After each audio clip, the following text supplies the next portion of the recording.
अध्यक्ष महोदय, याच्यामध्ये आपण काही दिवसांपूर्वी महाविस्ता प्रोजेक्ट 7,500 कोटी रुपयाच्या बाबतीत काहीतरी अध्यक्ष महोदय ऐकलं.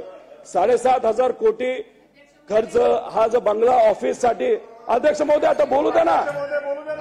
अध्यक्ष महोदय काय चाललंय? ते काय फायनान्स मिनिस्टर आहेत का?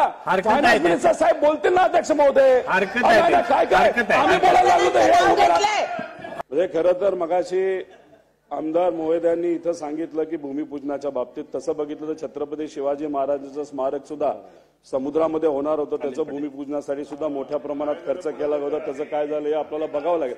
अध्यक्ष महोदय, फक्त वाईट आणि हरकत या गोष्टीवर आहे. अध्यक्ष बोलताना तुमचं राज्य म्हणजे तुमचं आमचं राज्य काय, आता तुम्ही राजकारणाला आणि पार्टीला जसं डिवाइड केलं तसं राज्याला पण डिवाइड करताय काय? आपलं एकच राज्य आहे. अध्यक्ष महोदय आता येतो मुद्द्यावर येतो. अध्यक्ष महोदय, आपल्या या बजेटमध्ये 1,00,000 कोटीची तूट आहे.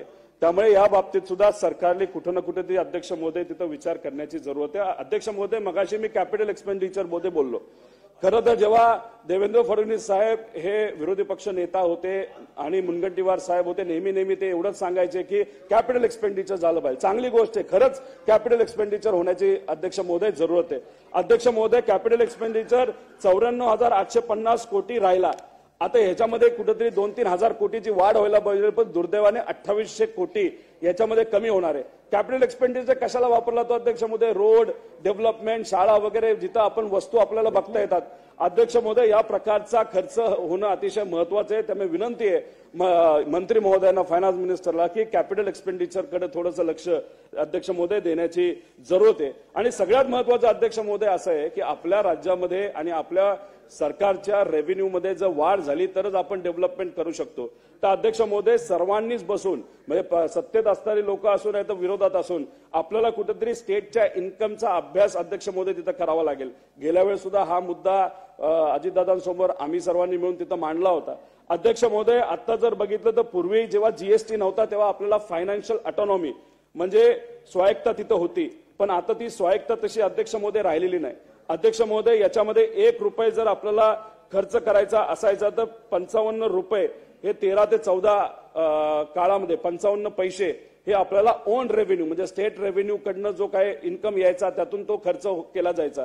अध्यक्ष महोदय, त्याच्यामध्ये 3% घट आता तिथं झाले. 3% घट झाली म्हणजे आकडा 3% वाटत असला तरी अध्यक्ष महोदय 19,000 कोटी रुपये यंदा आपल्याला अध्यक्ष महोदय कमी पडणार आहेत.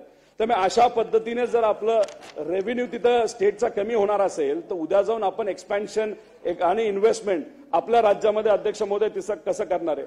मी मंत्री महोदयांना विनंती करतो, ते फायनान्स मिनिस्टर आहेत केंद्र सरकारकडे, ते नेहमी तिथं चर्चेसाठी तिथं जात असतात. कारण का फायनान्स मिनिस्टर अख्ख्या देशातले सर्व राज्यातल्या फायनान्स मिनिस्टरला तिथं चर्चेसाठी बोलावलं जातं.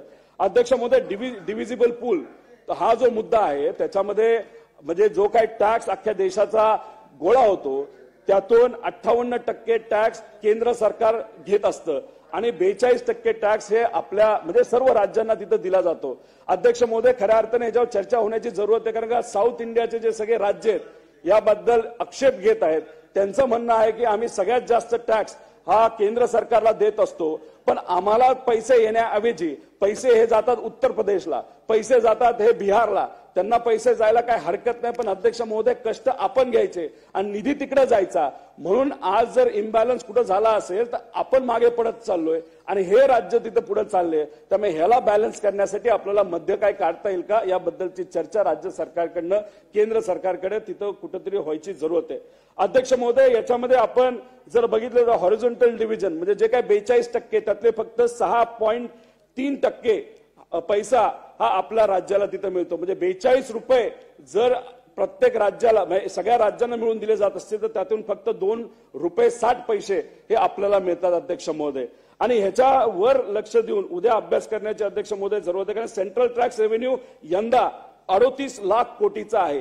खऱ्या अर्थाने फायनान्स कमिशन आपल्याला असं सांगतं तर राज्यांना 15.5 लाख रुपये तिथं भेटले पाहिजेत, पण हे केंद्र सरकार गॅरंटी कितीची देते तर 12 लाख कोटीची. मग ह्याच्यामध्ये 3-3.5 लाख कोटी रुपये कुठेतरी कमी येतात आणि आपल्या राज्याचं तसं बघितलं तर 18,000 कोटीचं नुकसान अध्यक्ष महोदय आता सुद्धा तिथं होत आहे. अध्यक्ष महोदय, म्हणून मी आपल्याला विनंती करतो की आपल्याला जर पुढे जायचं असेल, विकास करायचा असेल, तर या बाबतीत सुद्धा डिव्हिजिबल पूल आणि जो रेशो आहे आणि जो पैसा आपल्याला केंद्र सरकारकडनं कमी येतो याच्यावर कुठेतरी लक्ष द्यायची जरूरत आहे. केंद्र सरकार, मला माहिती आहे फेडरलिझम त्यांना फरक पडत नाही, ते फक्त सेंट्रलायझेशनचा विचार करतात. सगळ्यांना त्यांना केंद्र लेवलला सगळ्या गोष्टी घेऊन जायच्या आहेत आणि आपलं फेडरलिझम म्हणजे ज्या राज्याच्या हातामध्ये ज्या ज्या गोष्टी असतात त्या राज्याकडनं काढून केंद्राकडे घेऊन जाण्याचा प्रयत्न तिथं नेहमी केला जातो. पण अध्यक्ष महोदय, याच्यावर आपण राज्य म्हणून याच्यावर जर काम नाही केलं तर उद्या जाऊन आपल्याला मोठ्या प्रमाणात अध्यक्ष महोदय अडचण येणार आहे.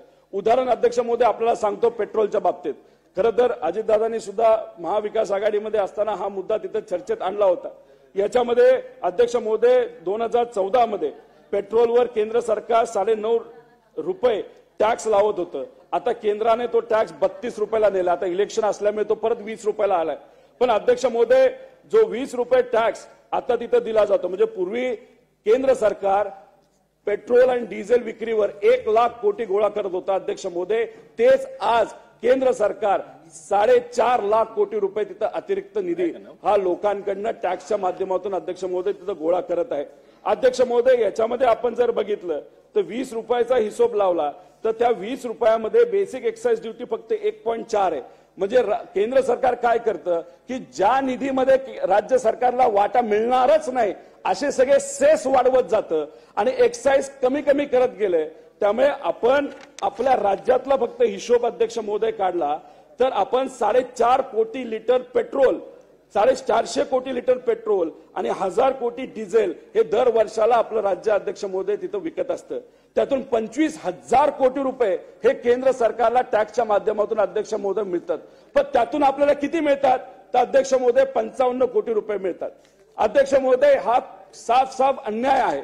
सगळं जर वर जाणार असेल आणि वरचे लोक आपल्याला देणार नसेल, ते सुद्धा राज्य सरकार बदललं, त्यात सुद्धा जर भेदभाव होत असेल तर मग खूप मोठी अडचण आपल्या या राज्यावर येत्या काळामध्ये अध्यक्ष महोदय होईल.